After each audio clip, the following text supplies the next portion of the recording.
Disney Sorcerer's Arena is a very popular digital game, but they turned it into a board game. Is it good? Let's talk about it. Woo!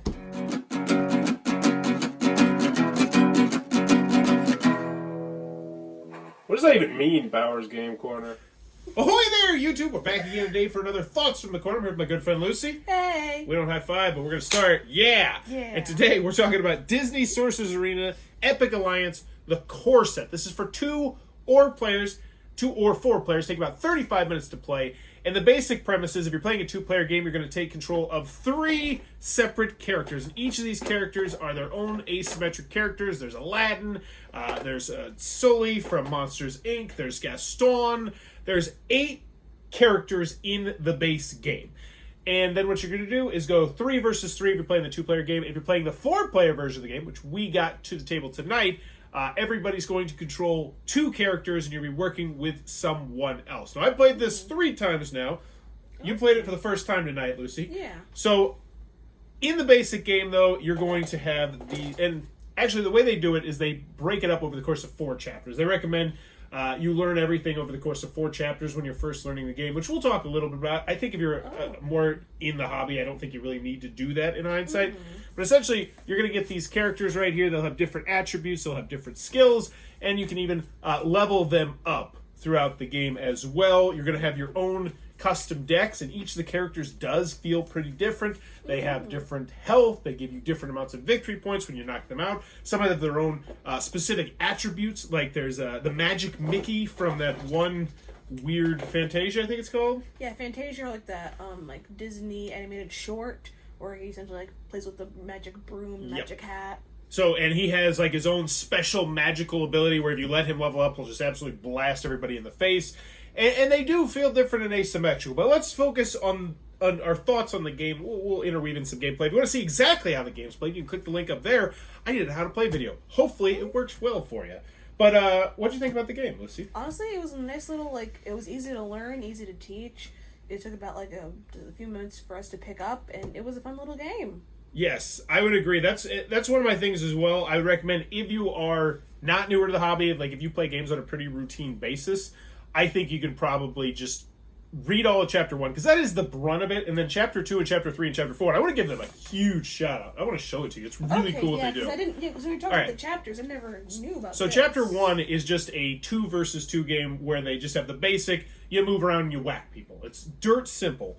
But when they go to Chapter 2, and I'll show everybody else this, the only new things they add are highlighted. So you actually just need to go from like the highlighted points to the highlighted points, and they slowly add more mechanisms into the game, kind of like what Gloomhaven Jaws of the Lion did a little bit. Yeah. I thought it was really well done, and if you're newer to the hobby, which I imagine they're hoping this is going to do because this has massive crossover appeal, I really kind of like how they did this rulebook. I thought it was really well done.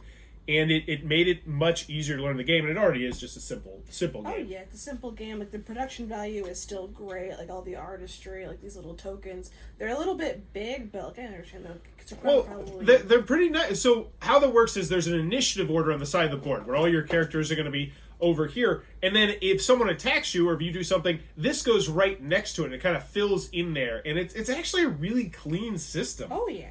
And there's a whole bunch of these different attributes, which they're going to add more. They're all in the back of the rule booklet, which is nice. I personally really like the acrylics as well. I know some people... Oh, yeah, no, the acrylics are really nice. It's like it's nice in between, because it's not cardboard, but it's also not miniature, so it's nice. And they pop. Oh, I mean, yeah. They're front and back sided, yeah. too. Which it doesn't make it, like, over expensive.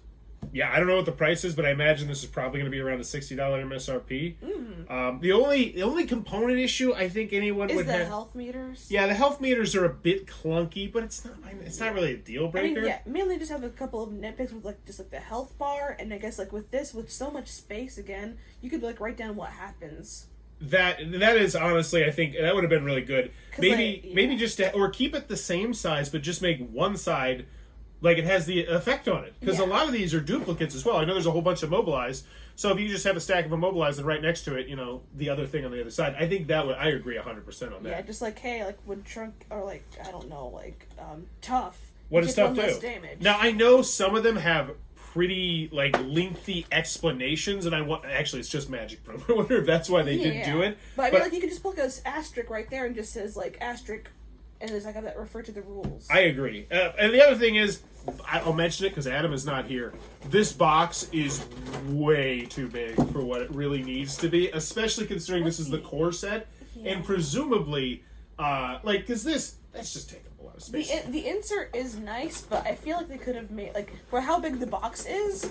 The insert is nice, but I kind of wish they made it more for expansions. Yeah, why not just carve out some extra spots right here or something? I mean, yeah, I think but these are nitpicks at most because I'm glad at least the insert at least separates the cards. If we're complaining about inserts, that's totally a nitpick.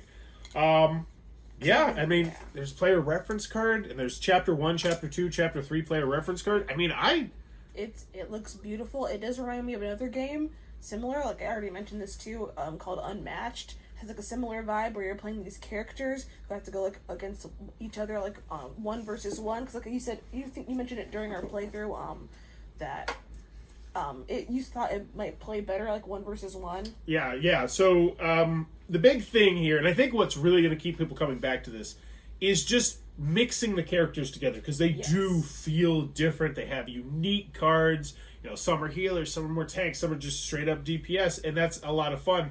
But a lot of them will say like, hey, draw the top card of your deck and XYZ might happen. Mm-hmm. And then when you're playing the 4-player version of the game, you're only going to have 2 characters in there, which means you're more likely to draw those cards. It's forest, and then it's a slight. Well, I can't shuffle. It's a slight balance issue. It's not that big of a deal, but I mean, I think that this is it's a very good system. I think it's a very good game for what it tried to do. I think it succeeded. Especially with the Disney license. Like, they get a whole bunch of like nice characters. Like, I guess the base characters are little odd choices. They are. Well, they went really diverse. So let's go into that. So we have Maleficent, which is a nice classic one. I like that. I love Sulley. I personally love Sulley from Monsters Inc. We have the Mickey, the Magic Mickey, which I think that's the best way to do Mickey if you're going to do him. Yeah. And he's fun to play with as well. We have Demona, who I didn't even know about. She's from Gargoyles. Yeah, which is an odd one because like she's a character in that, but she's not even the main character. One could argue in that show. And and her abilities are pretty cool. She does a lot of ranged damage, but I mean, like honestly, could we just put Stitch in there? Now that would have been really similar to Sulley, but I mean, these are all nitpicks. We have Ariel, we have Aladdin, we have Dr. Facilier, right, and then Gaston. And I think the biggest testament I can say to this game is I am going to be keeping this game. I think it will go. I think it's exciting. Like I'd look forward to the expansions. Yeah, of this. That's the thing. Like I'm like, oh my gosh, I want more characters. I want more. I would love to see more diverse maps because the map's a little bit boring. Yeah, I would like to see a double-sided map. I think that would have been cool. And I think you could easily to have like traps in there or like different or more spread out goals. You could put things on the board that might be thematic to certain characters in the future as well. I mean, there's lots of possibilities. There's a lot of room. Yeah, and I think that's exciting for the system. I mean, this is a solid product.